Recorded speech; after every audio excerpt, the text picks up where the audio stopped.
Hello, friends. Cold open again this week to let you know that you can now access ad-free episodes of the podcast via our Patreon. For $1 a month, you will now receive our bonus minicasts and ad-free shows. To check out these perks and more, visit patreon.com/soyougotalifescidegree. Now, on to the show.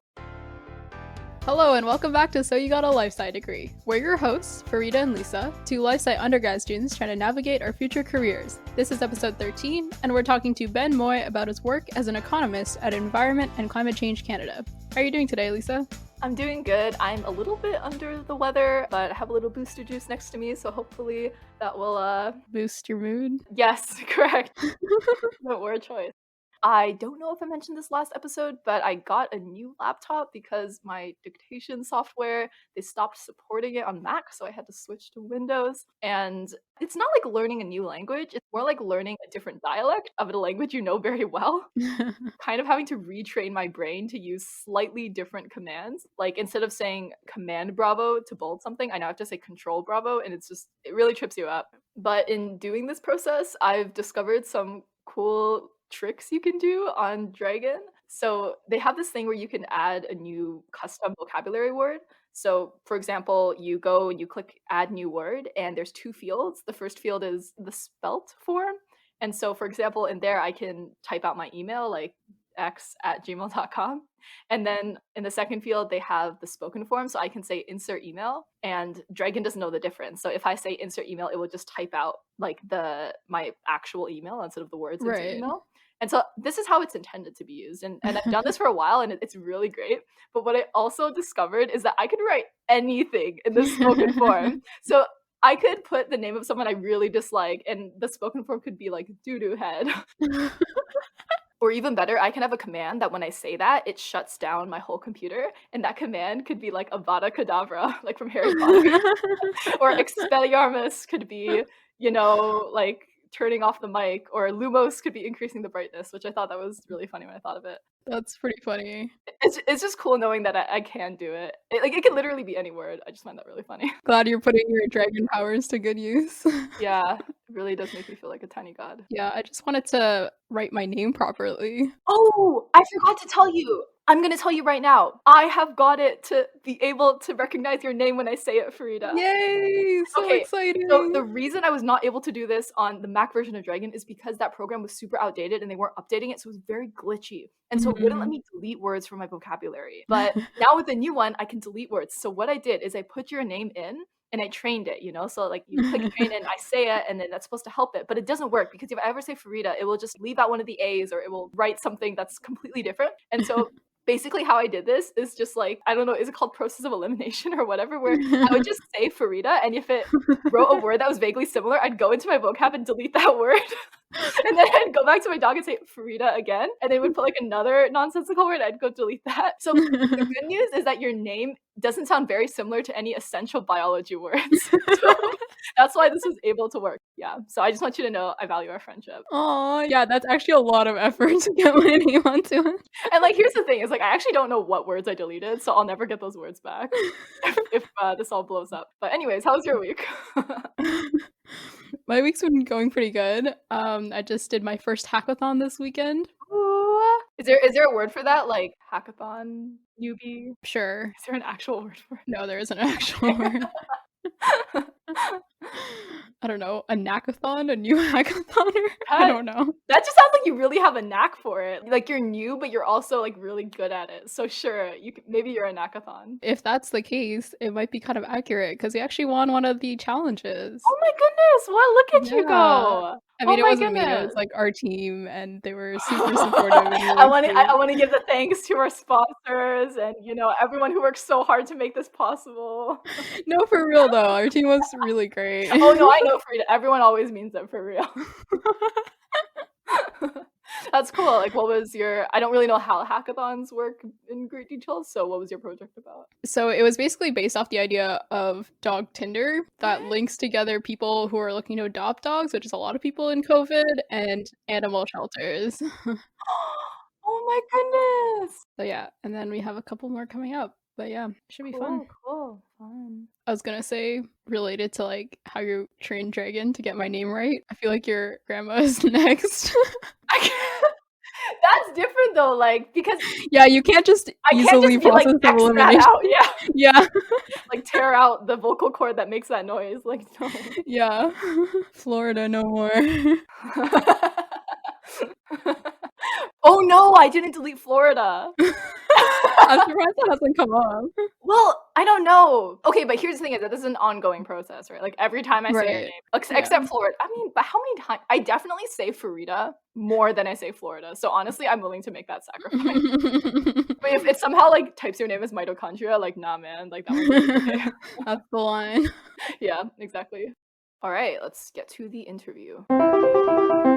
This episode is sponsored by Study Bunny. Study Bunny is a free focus timer app available on Android and iOS. With the help of an adorable studious bunny by your side, you can set your study time, earn in-game coins, and use them to buy items to customize your bunny. They also have other helpful in-app study tools like flashcards and a to-do list. We've actually mentioned Study Buddy on the podcast before, in our minicast to be specific, even before they decided to sponsor us.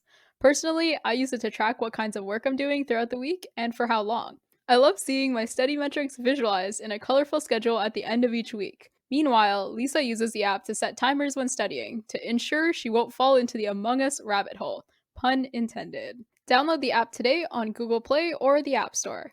You can also follow them on Instagram, Facebook, and Twitter at the links in the show notes for updates and periodic cuteness. This podcast is also sponsored by Kickin' Back Alpaca Ranch. Kickin' Back Alpaca Ranch is an alpaca farm near Collingwood, Ontario that's run by Carolyn and Doug Lillyman. They raise beautiful alpacas, offer close-up alpaca tours, and create wonderful products from alpaca fiber. At the moment, all their tours are in small groups and last between 45 and 90 minutes. During this time, you'll get the chance to pet the alpacas, feed them treats, and take lots of photos. You even get to learn all sorts of interesting facts about the species, like why they don't like it when you touch their heads. Plus, after the tour, you get to visit their store and check out some cute alpaca products. I was surprised to see the range of items they offer, including socks, dryer balls, and get this, alpaca plushies made using real alpaca fiber. I myself have visited their ranch this past summer. My favorite part of my tour was without a doubt seeing all the cute baby alpacas, who are also known as crias. They're just so adorable. My favorite cria was Pipsqueak, who is a small, fluffy white alpaca. But lately, I think I'm taking a real liking to Paisley, who is a young alpaca that looks like she always has a tiny smile on her face. It's especially fun getting to feed them treats. The feeling of their mouths nibbling against your palms is just such a delight. Kickin' Back Alpaca Ranch is open year-round and are currently following all government protocols regarding COVID-19. You can book a tour at www.alpacatours.ca. Their alpaca products are also available for purchase online at www.laslyn.com, that's LASLYN.com, or at the link in the show notes. You can also follow them on social media at the links in the show notes for cute alpaca photos. But most importantly, book a tour and pay those cute alpacas a visit. Ben is an economist at Environment and Climate Change Canada. Before his current position, he did environmental economic consulting at AutoCase in Toronto. Ben holds an honors degree in biological sciences from the University of Guelph, a master's in economics from Simon Fraser University, and a master's of environmental sustainability from Western University. Thank you for joining us on the podcast, Ben. Thank you for having me. So just to get started, can you just tell us what your job is and what you do? Sure. Like Lisa said, I'm an economist at Environment and Climate Change Canada, where I work in the Economic Analysis Directorate. So we're basically the economics hub for Environment Canada. So we work on all of the economic analysis that has to do with environmental policies that come out of Environment Canada. My team specifically works more on the policy side, in more of a qualitative role rather than quantitative modeling, but that's done in other teams that typically would be working near us on our floor, but in actuality everybody's working from home now. My team specifically right now is working on staying up to date on different policies that could be used in a green recovery. If the plan is to build back better, what are the policies that we should be investigating further and trying to implement? We're also currently working on setting up the think tank and academia priority of the Environmental Damages Fund Climate Action and Awareness Fund. So we're setting up an RFP to get some money out into the think tank ecosystem, particularly think tanks focused on, environmental policy, as we have some funding from the Volkswagen fine. And yeah, that's kind of what I do. All right, cool. Do you want to maybe give us a bit more detail and actually let us know what an average day of work would look like for you? So what time, assuming before COVID, what time would you arrive at and leave work, how many hours you would spend there, and then like lunch breaks, just that kind of thing? Sure. It's pretty standard 8-hour day. I'm one of the earlier or morning people on my team, so I'm typically one of the first people in. I'd be in around 8, and it's an 8-hour day. But first thing I would do in the morning is review some news scans. Part of our role is to stay on top of the most current policy relevant and climate change relevant news, because we're responsible for making sure like our director general knows what's going on. So any big news like that we'd pass up. Right now, we have a highly focused weekly scan where we're looking at any news that comes out on green recovery. So that'd be the first thing that I would do, start by reading through what comes over the wire to us. And then I'm also responsible for checking out or maintaining an understanding of what a couple think tanks are producing content for that's relevant to our work. So I'd then go on to check to see if anybody's published anything recently that needs to get looked at. And then from there, this is where it starts to get a little bit up in the air. Like anybody will say, you don't really have an average day. So depending, it could be meetings around planning for how we're going to produce our RFP. It could be work on writing up summaries based on if there were some relevant things in the news that we think need to be passed up. And then lunch, half-hour break, come back. The afternoon actually tends to be more meetings heavy. I think that's partly because my team is more of an afternoon rather than a morning team, which is good. And yeah, hopefully if there's not too many meetings, I do tend to do more of my writing in the afternoon. Like if I'm writing up any memos or policy briefings, anything like that, that's typically more in the afternoon once I have a better handle on what's coming down the pipe. As we are a team that tends to get stuff sporadically or unexpectedly in the middle of the day from other teams who are looking for input from the Economic Analysis Directorate, a lot of the time that gets passed to my team to like write something for them and give it back. But yeah, that would be a typical average day. And then I leave at 4 and head on home, or, leave at 4 and I'm already home.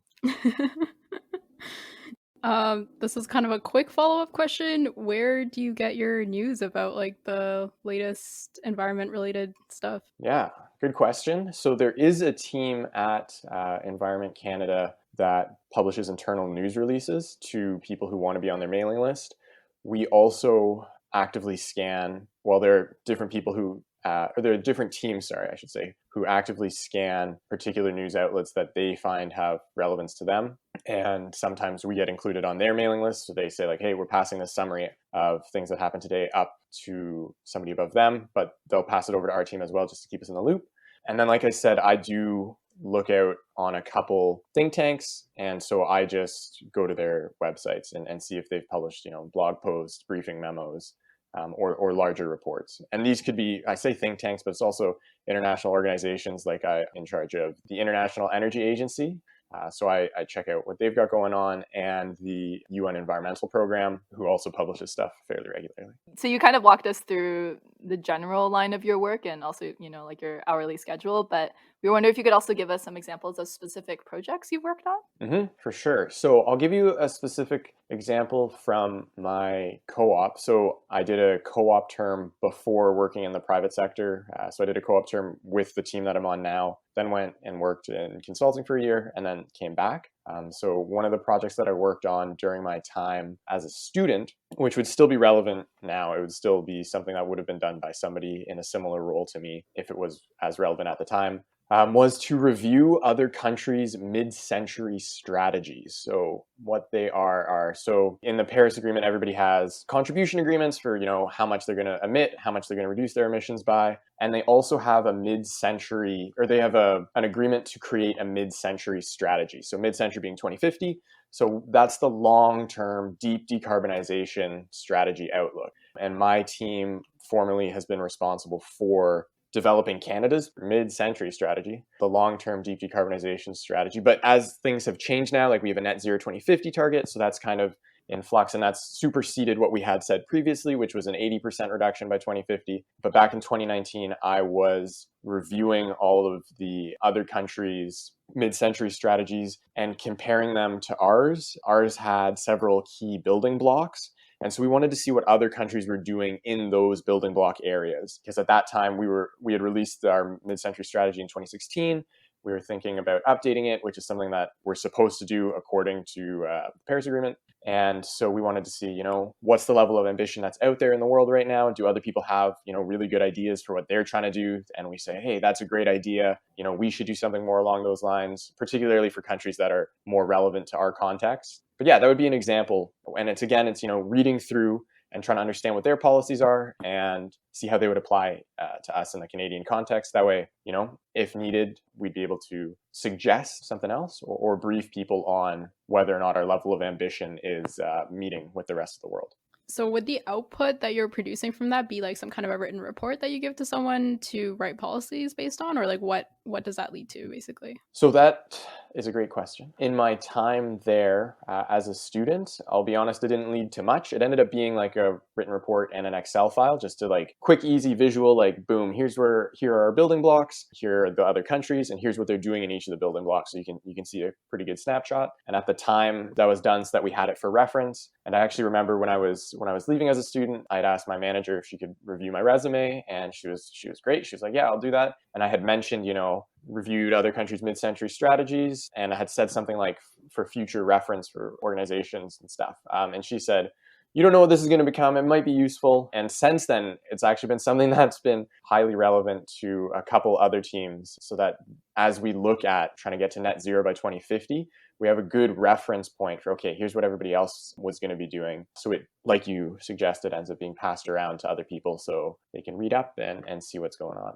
Might I say, that seems like a big task to work on. What do we suggest to do to get Canada to net zero or to reduce our emissions by 2050? And so along those lines, what was it like for stepping into that role and having to be like, wow, like I have to make these suggestions? Like you said, it's a little intimidating, but one of the things that reduces that intimidation, I would say, is in government, there's lots of layers. And by that, I mean, like, I work and then I pass something up to my manager, who passes something up to our director, who passes something up to our director general, who passes it up to the assistant deputy minister, who passes it up to the deputy minister. So yes, it's intimidating to start, but if you realize, and this is, I think, is great as a student coming in, knowing like, okay, I'm going to do something, I'm going to put my best effort into this and really try to make it right. But if it's not as good as it could be, somebody above you is going to say, hey, great start, but here are some things we can improve on, and they'll pass it back down and let you work on that. So you mentioned this is all during your internship experience. I think that segues well into just asking why you chose to study the biological sciences when you're going into undergrad. At the time, what did you envision for your future career? And maybe if you could walk us from that point until where you are now. Sure. So, as you mentioned in my degrees, it's kind of been a bit of a wandering. So I started off in biological sciences, which is, good, because otherwise I wouldn't have been able to get this exciting invitation to be on a podcast with you guys. But so I started in biological sciences. I did always have an interest in political science and economics. And the reason, like, coming out of high school in grade 12, when I was like, oh, what do I do? What do I do? I applied to tons of different programs, including stuff in social sciences, and ended up going into biological sciences because I was like, okay, I can start here. And if I'm wrong and don't want to be here, it's easier to switch from a science degree to an arts degree. And that was my thought. And so I started off in bio. And I did really enjoy bio. I have a strong passion for genetics. And so going into that, I was very interested in it. And I was looking at, either going into research or seeing what that led to. I did fully realize that a biological science degree or like a BSc is typically not a terminal degree. It's a stepping stone to get to something else. So the plan was to do that to get to something else. But I ended up taking first year economics as an elective purely because in high school I had taken economics as an elective purely because I was on the badminton team and the badminton coach was the teacher for economics. And he was like, Ben, you should take my class. I was like, okay, sir, why not? Nice. but really enjoyed it in high school. So I was like, oh, I'll take it as an elective. It'll be great. I already know a lot of the stuff. It'll be easy. Ended up doing quite well in first year economics. And so I kept taking it as electives with the intent of doing a minor in it, which I ended up completing. And in second year, I actually looked at switching into economics and out of biology, but it was faster to graduate just with the minor. And I had talked to some profs and they said, yeah, you could still do a master's in economics if that's what you want to do, as long as you take these key courses. So that's what I ended up doing. And the switch from biology to economics was really because I started becoming more and more interested in climate change. And I felt very strongly that the science was there. And as much as it's important to have good climate science, so this was 6 years ago, we were at a point where I felt we already had the science down. What we needed now was what do we do next? Now we need to do something. What are the actions that we need to take? And economics, I found, answered a lot of those questions, or at least provided a direction for them. And so I felt that if climate change was something that I wanted to work on, in order to make the biggest impact, I needed to move from science to economics. And so that led me to pursuing the Masters of Economics, where I really focused on trying to learn things about environmental economics and economic development, which I think are important from a climate change perspective. So that's a lot of the Masters of Economics was really good from a technical perspective. It's a highly technical degree. Do lots of math, lots of stats, a little bit of programming. It's great, challenging, but super rewarding in that it's one of the hardest things that I've ever done. I suspect most people who do it, that'll be one of the hardest things that they've ever done. But then it helps prepare you with some, mental fortitude and some really good hard skills for moving out into the workforce. But at that point, I was, to be totally honest, I was a little too scared to go get a real job. So I was like, I'll do one more master's degree, do a 1 year degree and try to round out my knowledge a little bit. So I went to Western to do their Masters of Environmental Sustainability, which was an interdisciplinary program, which was something that really drew me to it because I do have a strong science background. I have a strong economics background now, and I wanted to interact with people from different disciplines and different backgrounds who are all interested in the climate field, because I felt from my own interdisciplinary knowledge of looking at bio, looking at economics, seeing the overlaps, seeing where things worked and where they didn't, I felt that really informed me. And so working with people with other diverse backgrounds, I thought, wow, that's only going to help me learn more things about more things. And so that degree was much more breadth degree, I would say. I learned a little bit about a lot of different things in the climate change space. And it had a co-op component, which I was very excited about. And that's where I ended up at Environment Canada for. Cool. Thank you for telling us your whole life story. There you go. The next question that we would like to ask you, I guess kind of going off of how you're passionate about climate change, or rather passionate about stopping climate change, which I always think is kind of funny when people say I'm passionate about climate change. Yeah. But yeah, I feel like a lot of people our age, in their 20s right now or so, feel that way. And based on your work, you're kind of in a position where you can be a bit more quantitative or specific about this. And so what do you think are some of the main challenges that Canada faces in terms of being able to reduce our emissions by enough by 2050? And if possible, what do you think are some of the things that we should really be doing to try and overcome those challenges? Ooh, big question. I like it. I know we were almost should we ask him?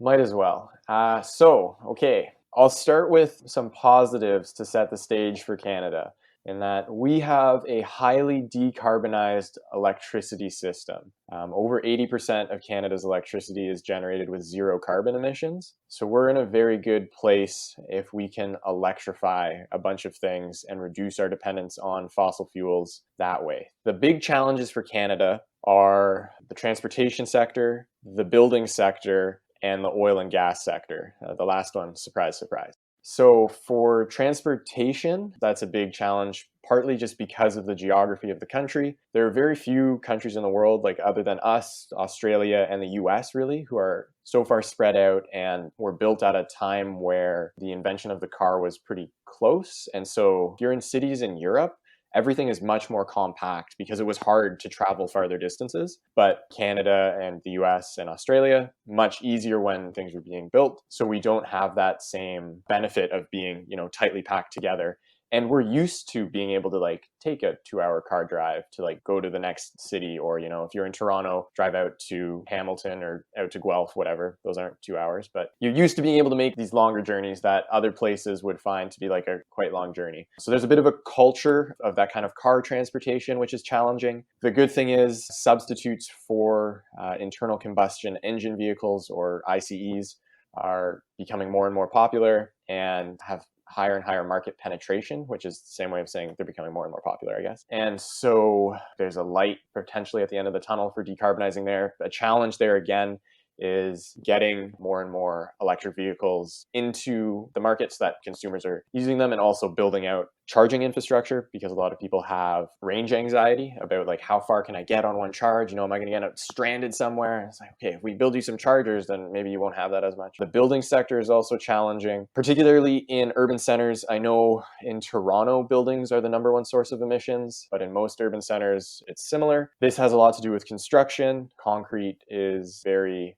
emissions intense. I think it used to be 8% of emissions globally were from cement and concrete production. That's an older statistic, though. It's probably a couple of years out of date. And so changing how we build buildings and also how we heat them, particularly relevant for Canada, is another challenge. And then shifting out of the oil and gas industry and into more low carbon or zero carbon industries is the final piece of the puzzle, I think, there. And like I said at the start, because already so much of our electricity is generated from zero carbon sources, we have a very good opportunity to electrify a lot of things and not be worried like they are in the States. If you know, or let me use China as a much better example. Electric cars are much more popular in China, but if your electric car is charged by electricity that is generated by a coal fuel power plant, you are actually worse off than just driving regular gas car from an emissions perspective. So Canada is in a good place in that a lot of our power is already clean. And so if we do switch to, you know, electric vehicles, electric heat pumps in buildings to heat things, we can do that in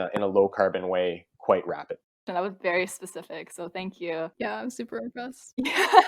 Yeah, also just more of a comment, but I never really thought about that, at least not concretely, about car culture and how you mentioned that we're used to having to drive 2 hours, but I remember I've like looked at travel, you know, like before the pandemic, traveling to France and just being like, oh God, like this whole country is like the size of Ontario, or you know, like it takes like X number of hours to drive across the whole country, which is crazy. Yeah. But yeah, that's true. We are like a country that's very spread out, and like specifically spread out along the south. Mm-hmm. So yeah. Haha, you never thought about it concretely. You're so funny. So one of the things that I've been looking into recently is, and like me and Frida have kind of talked about this on the podcast, but how to be more smart about how you donate to charities, or how to pick charities that have good impact, or just how do you pick? And so I was wondering for you, in terms of impact per dollar, what are your recommendations? Oof. If you don't know about charity specifically, even just like actions as an individual. Okay, lots of options here. So, okay, I'll come at this a couple different ways. And like really, I think there are lots of good nonprofits and NGOs, non-government organizations in the environment and climate space, even in Canada specifically, that are really good and would make great use of any charitable donations that you can give. I'm not going to give you specifics because I think it's really a personal thing, but I will say look for places that are taking action that you believe in. I think that's far more important than saying, oh, this is the place that's doing this pinpoint the best thing. If you are somebody who really feels that we need to work on conservation in order to have a better society, one that's more aware of climate issues because we're more in touch with nature, one that uses nature for nature-based solutions and like carbon sequestration from forests and wetlands and all of that good stuff. Somebody who thinks that, you know, if people don't experience nature, they're not going to care about it, then look for the organizations that are working in the conservation space and give them money. If you're somebody who really thinks that it's the energy transition, that's the key thing that we need to get right in order to solve climate change, then even in Canada, we've got great organizations who are looking into that. If you think it's academic research that's going to like push technologies over the edge to get us those solutions that we're looking for, look for think tanks that are focused on academia. The great thing about climate change is there's no silver bullet, there's no one right answer. And so we have to pursue all options simultaneously just because of the timeline that we have. And so I would really say whatever moves your soul, that's where you should put your dollars. On a more personal note, actions that people can take individually, a big one that I'm going to say is easy, but for a lot of people might not be, is looking at your diet and reducing red meat consumption in general. I'm vegetarian. My housemate is vegan. I stopped eating beef when I was working at Environment Canada the first time, so 2 years ago, and then transitioned that slowly into not having meat when I cooked, and then it became not having meat. I would still, go out to the restaurant and get meat, but then after that, now it's just pretty much fully vegetarian. But that's I think something very tangible that people can do. And again, I'm not saying my housemate is vegan. I am not. I'm not saying that everybody has to make it all the way. If you can just reduce the amount of consumption, even I'm not saying fully cut out beef, but just say, hey, I'm not having beef Mondays or on the weekend, saving it for the weekend so I can celebrate a little bit. I think that's a good way to go. I would also suggest, this is one that I have found quite meaningful. I don't own a car. And if you can make your housing decisions so that you live close to where you work, the need for a car is much lower. When I lived in Toronto, I commuted into work on the bus and then jogged home after work, which was great, good for your health. But then also you get to know the city you live in better. You get some fresh air. It's a clear break then between when you're working and when it's your time. You get a little bit refreshed at the end of the day. So I'm a big fan of that, and using active transport. So it doesn't have to be running, walking, cycling, all that good stuff. But these are things that are much more available in a city. If you're in a suburb or farther away, I totally understand that it's harder. But if you're somebody who's coming out of school and looking for that first job, and you get that first job and you're like, oh, I got to move to this new city. Where am I going to live? If you can consider, hey, is there a way that I can do this that I don't need to own a car? You'll save tons of money, first of all, because cars are kind of money pits, but also you'll do some good for the environment. So those are the two big things I would say. And I like them because it's your life choices that you're changing. It's not necessarily as aggressive as going out and protesting, though I have done that in the past too. And I think there's definitely a time and place for that. I would also say giving money to places that you think are doing good work is another way to take some personal action on climate change. Yeah, I agree with a lot of that, especially the diet thing, because and my sister has done this. She's, sat down at the dinner table. She's like, okay, mom, starting tomorrow, I'm going to be vegetarian. And I'm like, okay, but being vegetarian is not you suddenly go poof. It's not an identity. It's just eat less meat. And I feel like that makes it easier. Yeah. So yeah, I describe that as go on a low meat diet. And there's a saying, came out of the waste group, I guess, but it's that we don't need 1,000 people being perfect at being zero waste. We need 1 million people doing it wrong. And so if we can get lots of people just making that incremental change, that's better than a few people doing a big jump. Yeah. You mentioned that you just moved to a new city. This is because you started working for the government. So can you explain if you feel like there are any differences working for the government versus working for a private company? I know also the type of work has changed, so maybe that has an influence. But yeah, if you could speak to that. Sure. So I have recently moved to Ottawa. I'm totally working from home though, and my boss was actually like, well, "Why did you move? You don't need to be here yet." But I my lease was up in Toronto, so I moved back in with my parents for December because it was oh, it's the holidays, whatever, and it was okay, we've done a month of this now. I'm ready to be on my own place again. So that's why I'm in Ottawa. I just want to clarify. Nobody was pushing me from the government end to get into the city or anything. But yeah, so it is a relatively new job. I've only been with Environment Canada since the beginning of December. I was working, like you guys mentioned, in the private sector previously, doing consulting, and my work, as I've described it in the public sector with ECCC, that's Environment and Climate Change Canada, right now is much more qualitative, whereas my previous work was much more quantitative. When I was working at AutoCase, I was doing a lot of cost-benefit analysis, particularly what we called it was triple bottom line cost-benefit analysis, so where you're looking at not only the financial implications of a project, but also the social and the environmental implications, and then building out very complex Excel models to try to get at these things in dollar terms that we could compare everything on an apples-to-apples basis. And then at the end, you write up a report for your client. Maybe it's a 2-page document, maybe it's a 30-page document, but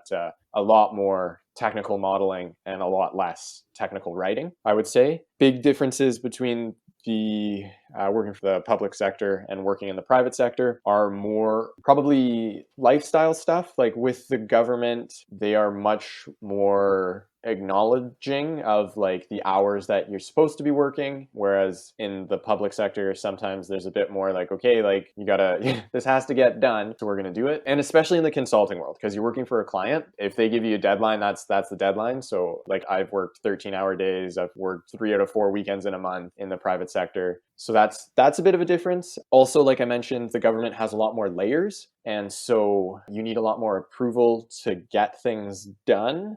So there's a difference there as well. And I would say, so somebody who I was talking to recently who's getting close to their retirement in the public sector, but used to work in the private sector, I think explained it really well in that in the private sector, you have a lot more ownership of your work. You get a project, you do the project. Whereas in the public sector, it's much more like a team job where everybody's going to touch that one file, and you might be the one who starts it, but somebody else is going to come in and help you. Somebody else is going to come in with different comments, and then you're going to send it over to another team because they do work related to it, and they're going to give you their expert advice, and that's going to change the shape of things. So it is less of you owning the file and more of you being a part of the team that works on the file. I think that's probably the biggest difference. Do you have a preference between those, or pros and cons to having it strongly be team-based or strongly based on an individual? I think there's pros and cons to both. Like if it's highly individual, you can set your own pace a little bit more. Like if you know that these are the things that you're working on and the only one stopping you from getting them done is you, then you can prioritize your time and run through things quickly or at the pace that you see fit. But then it's also like all on you. If there are any errors or if you need to really understand a concept, you can't go to somebody else and say, hey, like you are an expert in this. Can I take 10 minutes of your time and get you to either explain to me or review what I'm working on? So I would definitely say there's pros and cons to both. There's a reason why in the government it is the way it is, because when we produce a document, it has to be correct because we're the government. Whereas in the private sector, it still has to be pretty right, but there isn't the same scrutiny on the final product. And so I definitely think it's personal preference, and I definitely see the pros and cons to both. Yeah, that makes a lot of sense. And I want to follow up on something that you said earlier when you were answering the last question was you mentioned the difference between qualitative and quantitative analyses.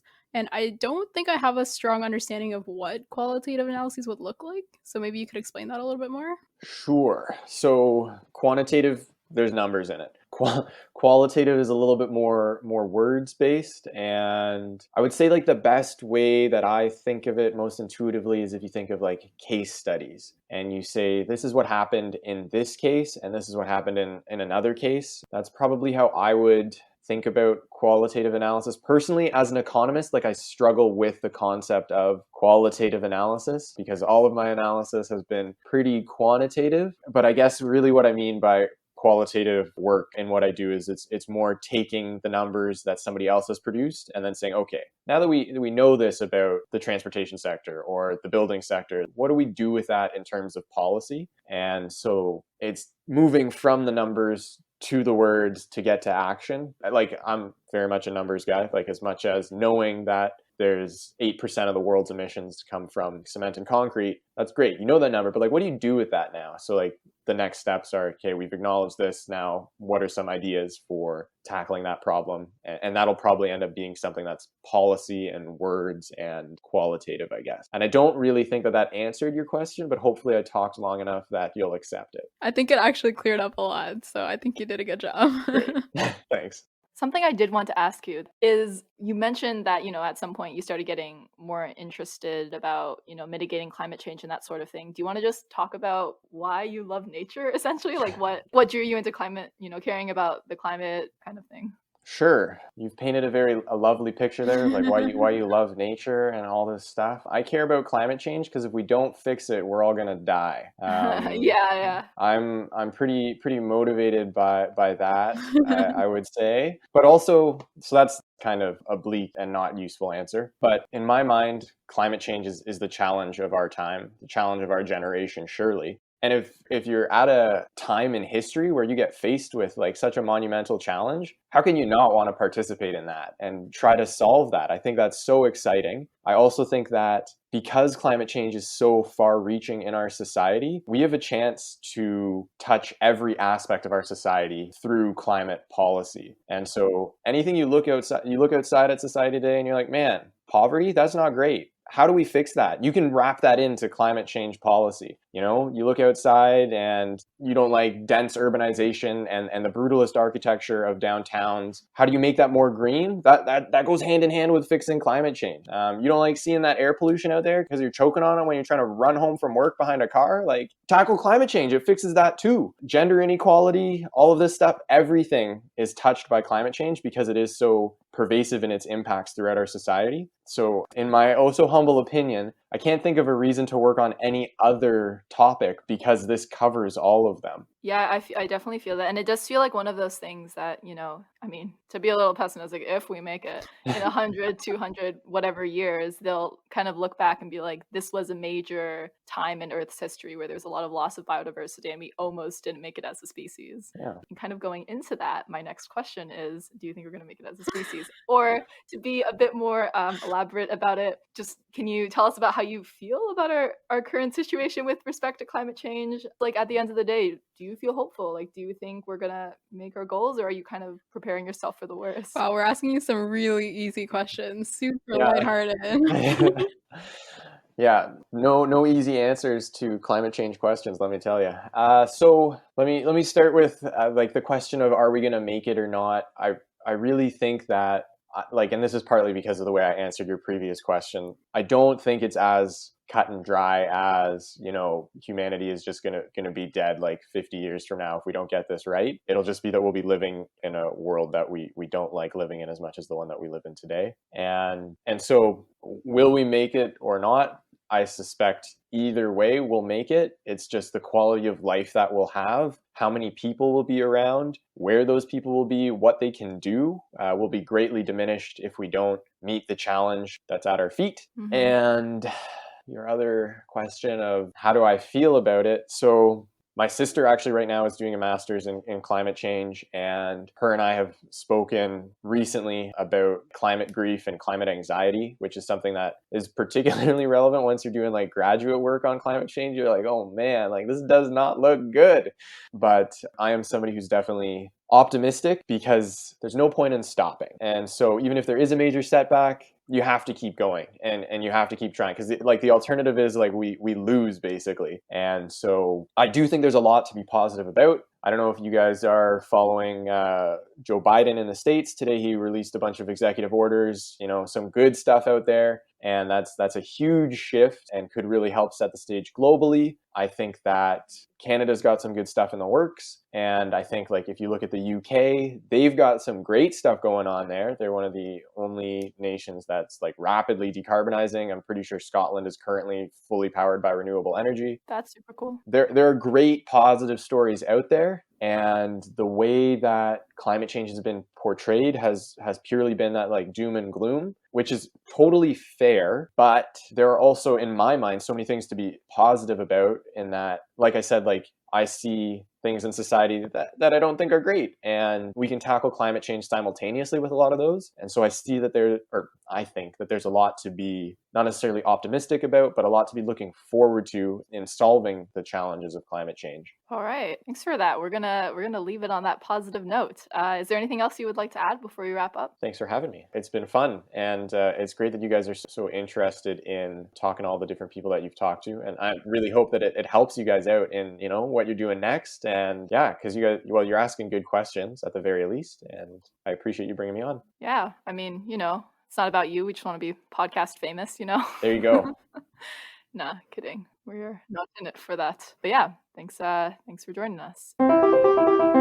So, how'd you feel about that? I felt great. I think I mentioned this in the interview, but it's just really nice to talk to people who are very serious about climate change and understand the gravitas of the problem. Yeah, for sure, for sure. I think in an ideal world, I would have his level of understanding, but it's not really my field, I guess. Yeah, I mean, it's just nice to know like things you can do and hopefully you're working your way towards them. Yeah, especially when he was talking about climate anxiety, and I feel like there's a lot of doom and gloom that comes with climate change. And Mm-hmm. I think I said this in the interview, but for some reason, I felt more optimistic about our ability to, if not like completely meet our goals, at least make a lot of improvement. And I think that came from hearing him talk about the things that Canada is doing well, and that it made it less doom and gloom for me. And so that almost makes me wonder if pushing this, oh, we're going to miss our deadline, everything's getting warmer, that almost makes me wonder if that kind of story is not very helpful to kind of motivate people to actually do something personally or politically.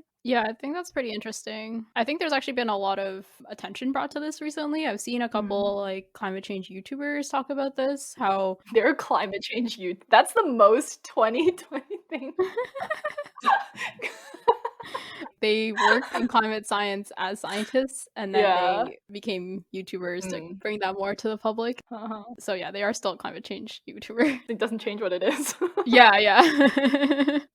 But yeah, they were talking about how like there's a glimmer of hope and yeah, it's not usually useful to talk about doom and gloom all the time. So kind of echoing exactly your points. Mhm. Yeah, and just to give them a shout out, you should go watch Simon Clark and Climate Atom. They're pretty good. Yeah. But yeah, also related to this, I was listening to a podcast episode where the guy wrote like a rock song about climate despair and like how he was just like yelling at everyone because he didn't feel like people were taking this seriously enough around him. Like a death metal kind of Yeah, thing. basically, yeah.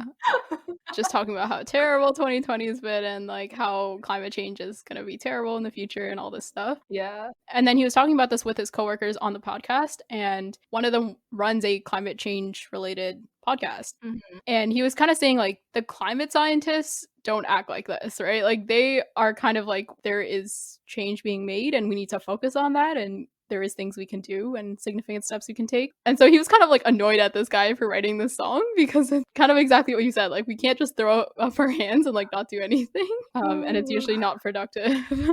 Yeah. Yeah. Yeah. But yeah, this whole climate grief type stuff is super real. Yeah, it makes me think during the Cold War, it was way before you and I were born, but I think people at the time they talk about this overlaying sense of fear or a sense of doom Mhm. or something because you never know, like any second something might happen. And I Mhm. feel like for us, basically since age 8 or since I first learned about climate change like as a child, I just have this feeling of guilt for my impact on the environment or just guilt for where we are headed as a society and biodiversity loss and all that stuff. And again, I'm not saying that, oh man, like it sucks for me that I have to live with this guilt. I think it's appropriate because I think it's well deserved, but it would just be so interesting to live in a society that's actually, carbon neutral and the pandas aren't dying and I don't have this overarching sense of horribleness about that. We've kind of actually talked about this. It's like the Sarah Anderson comic where it's like it's getting warmer and the weather is nicer, but also in the back of your mind you're like, "Oh my god, this is because of climate change." Yeah, yeah, I know, I know. I feel like I never let anyone comment on the weather now, ever. Yeah. Someone's like, "Oh, it's cold," and I'm like, "Climate change." Yeah. "Oh, it's unseasonably warm." "Climate change." Yeah, I'm that person. It did really surprise me, though, to hear that 80% of Canada's electricity comes from renewable sources. I didn't know that. Yeah, I didn't know the number was so high. Yeah. I knew that in Ontario, we get a lot from hydro. Yeah, Quebec as well. Mhm. But yeah, Canada is pretty lucky relative to other countries, I feel like, in terms of its stocking of natural resources. Oh, yeah, yeah, tell Yeah. me about it. You want fresh water? We got fresh water. Yeah. You want lakes? We got lakes. Mhm. I feel like another one of the things that I never let people get away with anymore is being like, "Oh my god, this year was so bad, like 2020 sucked." Yeah, yeah. Because we saw it coming for years. We saw that there was a chance of a pandemic happening. We knew we weren't ready and we didn't do anything Mhm. about it. So it's not like this year sucked. It was all of our actions over the past decade led to this. And it's the same thing with everyone's like, "Oh god, like it sucks so much. Australia's on fire. Like someone opened Pandora's box." No, man, we knew about this. Yeah, yeah. And the other thing that kind of peeves me about this is that people talk about 2020 being like, oh, this year's so terrible, we're moving forward, it's in the past now. It's not gonna get better, guys. Right. I'm like, this is the start. Yeah. Well, at least no basketball players have died yet. Lisa. As of January. Is it too soon? Okay. I feel like you just have to like not say stuff like that. Otherwise, it's like gonna happen in the future. Like it's just jinxing it for sure. Yet, mwahaha. No. Oh my god. Do not have the resources to take down a 6-foot tall, powerfully built fellow. But also, like, random tidbit about people not being prepared. Apparently, Wimbledon had pandemic insurance, and so they made bank during the pandemic. What? What's Wimbledon? Really, the tennis association. Oh, sorry. I listen to Dear Hank and John, and so I thought you were talking about AFC Wimbledon, the third-tier English football team. I also noticed your little EA plug in there. My EA plug? Sorry, effective altruism plug. Oh my god, dude. You can't shorten how hard is it to say effective altruism? That's so many syllables, and if you're trying to get it out fast, you're just like To interject about acronyms, I liked it when Ben was like, oh, at the ECCC, which means the environment, and he only ever said ECCC once, and so it was actually useless. I mean, it's good to know, because I feel like I do refer to Environment and Climate Change Canada very often, sometimes. Do you actually? Yeah, when I'm talking about stuff related to climate change sometimes with my friends. I don't know. Yeah, you know, like on Friday nights when we just get together and have deep conversations about climate. Okay, full disclosure, before we had to prep for this interview, I knew there were a bunch of words related to climate and like Canada and like all those things, but I didn't know what the specific words were. So it actually used to be Environment Canada, and then in the last couple of years, it got turned to Environment and Climate Change Canada. Oh, haha, I like that. Like, it's like become more of a problem. We have to add it to the name. Yeah. And like next year is going to be like Climate and Environment Change Canada. Or, you know what I mean. Yeah. I think I mentioned to you once before about how I wrote climate in one of my emails, and then it immediately tried to add on change. Oh god, that's sad. Yeah. But also predictive email suggestions. Like, what? I've switched to Gmail now and I have that and it's too what's scary is how often it actually predicts what I was genuinely going to say. Yeah. I mean, I think people are very predictable in their email patterns. That's true. Right? Especially in email, especially in a professional context. Yeah, exactly. Thanks for getting back to me. Thank you for your response. Yeah, this is a little random, but two of my friends and I have this group chat on LinkedIn that it started just like someone messaged, just fooling around, and then everyone else only used the automatic responses. So now it's like 50 messages of just people automatic responding. But back to my original point. Sorry, I was just about to bring it back. Yeah, back to the effective altruism point and plug that you made in the interview. I was actually listening to a podcast episode of people talking about effective altruism charities and stuff like that. Mm-hmm. And one thing that they pointed out was that climate change related charities and organizations are actually very, very underrated on effective altruism scales and stuff like that. And the reason being is that they're really hard to measure the impact, right? It's hard to measure what this one random action is going to have on the amount of carbon reduced and then what the amount of carbon reduced converts to in terms of human lives. Right. So, and a lot of it is based on like lives saved. And so this actually kind of relates to what Ben was saying, is that you kind of do need to find something that you think is important and support that, which it almost goes a little bit against what EA is for, but you should think about those metrics with a grain of salt type of thing. Yeah, I mean, not gonna lie, I didn't find it super helpful when he was like, just like go for what you care about. Because I'm like, but I care about orcas, but how best to help the orcas? Yeah. I think you can decide what charity you want to donate to or what you want to do, given that you've taken the time to research and inform yourself, and that's like the caveat.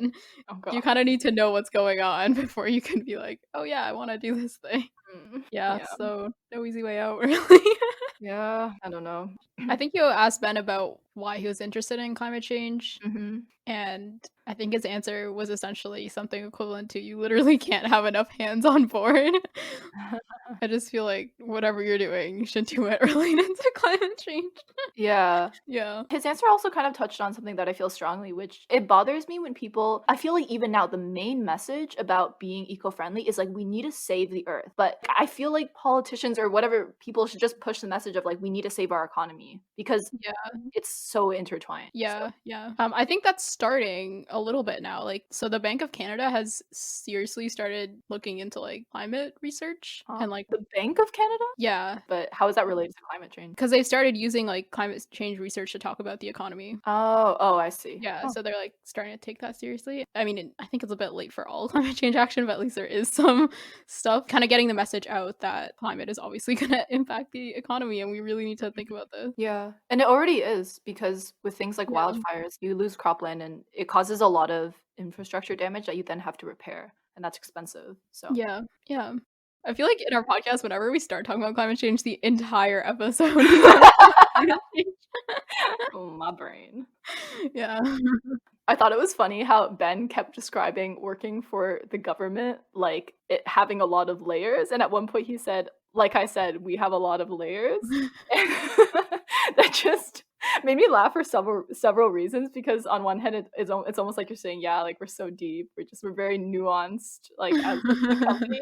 But then it also reminded me of that scene in Shrek. Yep. But yeah, essentially because of that, every time he said we have layers, my brain just finished the sentence with like an onion. Yeah, I actually laughed at that point, but I think he was just confused because Oh. I think he like didn't understand what was funny about the government having layers. It's hilarious. Yeah. Riot. But yeah, I mean, I'm not opposed to working for the government. I'm not especially motivated to, but yeah, it seems like it wouldn't be a bad job. I think I am especially motivated too. Reasons? Part of it is that a lot of economics jobs are very business focused, which is not really what I'm into. And so the government is like one place where it's like, oh, you're like doing really cool work. And there's definitely other firms that do cool work, but it's just harder to find or they're not as well known. And then also like, yeah, I really like continuing to learn and like the ideal for me is to be working but also have something I'm like learning, some kind of project. So I've heard that the government is like very good about that from other people as well, so that's really appealing to me, and they have like nice benefits, you know. Yeah, I also wonder if the job is more stable than others. Generally I think so, yeah. Which has its ups and downs or has its pros and cons. What's the con? The con is that people who are maybe not as competent stay around for much longer. Oh, okay. And this is like the government stereotype, but I don't know if that's true. A lot of people who work for the government are also very motivated people. Like Ben. Yeah, exactly. This has been another episode of So You Got a Life Sci Degree with Ben Moy about working as an economist at Environment and Climate Change Canada. We want to give special thanks to our crew of lovely patrons, including our Little Leaf patrons Naeem, Daniil, Shafiq, and Shamima, and our fantastic foliage patron Stephanie. If you would like to become a supporter of this podcast, you can visit our Patreon at patreon.com/soyougotalifescidegree. You can also rate us on Apple Podcasts using the link in the show notes. The music you're hearing is No Regrets from audiohub.com. Thanks for listening and see you next time.